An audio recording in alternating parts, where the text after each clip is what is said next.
In most countries, travel and tourism is a major engine of economic growth, and India is no exception. It affects all segments of the society by creating large-scale employment and by positively affecting various sectors of the economy. In 2015, the number of international tourist arrivals in India was more than 13 million. In 2016, it was more than 14 million, out of which the number of foreign tourist arrivals was 8.8 million and the number of NRIs arrivals was more than 5 million. In 2017, the number of foreign tourist arrivals crossed the 10 million mark. In 2016, Tamil Nadu had the most number of foreign tourists visits, and it was closely followed by Maharashtra. Globally, in 2016, the number of international tourist arrivals was more than 1.2 billion. Out of that, India's share was 1.18%. Here is a list of top 10 countries in terms of international tourist arrivals, and India is placed at 25th position. Here is the share of India in international tourism receipts. India is placed at 13th position. According to a report by WTTC in 2016, travel and tourism directly and indirectly generated $208 billion and supported over 40 million jobs in India. India's travel and tourism sector is dominated by domestic travelers, who accounted for 88% of the sector's contribution to GDP in 2016. And this massive flow of domestic tourists is visible in this table. In 2016, the total number of domestic tourists in India was over 1.6 billion.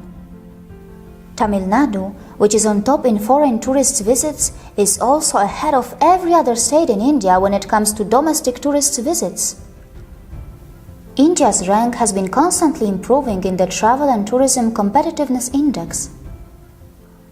In 2017, India was placed at 40th position as compared to 52nd in 2015 and 65th in 2013. In 2016, India's travel and tourism sector grew by 8.5%, which was the fastest among the G20 countries, and it is expected that by 2025, foreign tourist arrivals in India will reach 15.3 million. It is expected that passenger traffic at Indian airports will cross 400 million people by 2020, and that is why the Airports Authority of India is aiming to start operating 250 airports before that. There is no surprise that international hotel brands are targeting India too. Berggruen Hotels, Hilton, Marriott International, Carlson Group, all are looking to increase their number of hotels in India. India is a land of unlimited opportunities. Its 29 states, 7 union territories, 4,000 cities and 600,000 villages have a lot of hidden potential, and many of them are not fully explored and discovered. Due to its massive size and due to its highly diversified weather, India is a 365 days destination. Medical and wellness tourism, cruise tourism, adventure tourism, heritage tourism, ecotourism, film tourism, pilgrimage tourism, golf tourism, polo tourism. India has it all. Northeast region of India has 8 states: Arunachal Pradesh, Assam, Manipur, Meghalaya, Mizoram, Nagaland, Tripura and Sikkim. These 8 states are said to be India's hidden gems. Their unique tribal cultures, striking flora and fauna, music and folk dance, and indigenous sports can easily tempt any traveler. Mountains, deserts, rainforests, islands, volcano, salt flats. India is greatly diversified. I firmly believe that as a tourist destination, India is still very underestimated. But thanks to the emergence of social media and to India's rapidly growing economy, the future is indeed very promising. By 2027, the sector's total contribution to GDP is expected to grow to $424 billion, and by 2030, India is expected to be ranked among the top 5 business travel markets. Well, it all sounds pretty favorable, but there is something that is equally important, and that is safety and security. Here is a list of top 10 source countries where India gets its foreign tourists from. It is visible that India gets a lot of visitors from the US and the UK. Now, let's check how safe India is for the citizens of these two countries. Here is a list of the foreign countries in which the most American civilians were killed between October 2009 and June 2016. India is nowhere in the list. And here is a list of the countries in which the highest number of British people were killed between 2012 and August 2015. Again, India is nowhere in the list. Through my movies, I have been trying to help those who are misinformed about India.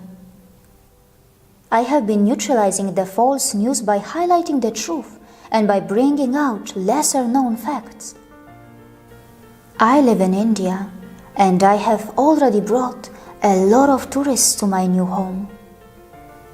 There is no surprise that almost all of them want to keep coming back. My journey in India is never going to stop, and through my movies, I will continue to share my stories with you. Tourism is a significant source of foreign exchange earnings, and up to 1/10 of global GDP and jobs are tourism-related. Tourism has great capacity to bring human prosperity. It creates opportunities for a positive cultural exchange, and it strengthens people-to-people relations.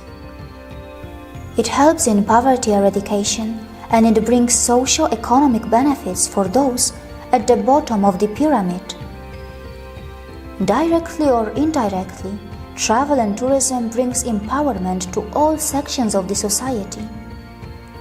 It creates large-scale employment by increasing the demand for unskilled, semi-skilled, and skilled workers. Every tourist who comes to India presents multiple possibilities which are visible and invisible. There are many who come as tourists, but end up becoming partners in business and trade. Those who have a good time often come back and revisit. If they can't revisit, they often end up sending others. India has a beautiful national tourism policy that wants to ensure that the tourists to India get physically invigorated, mentally rejuvenated, culturally enriched, spiritually elevated, and feel India from within. See you again.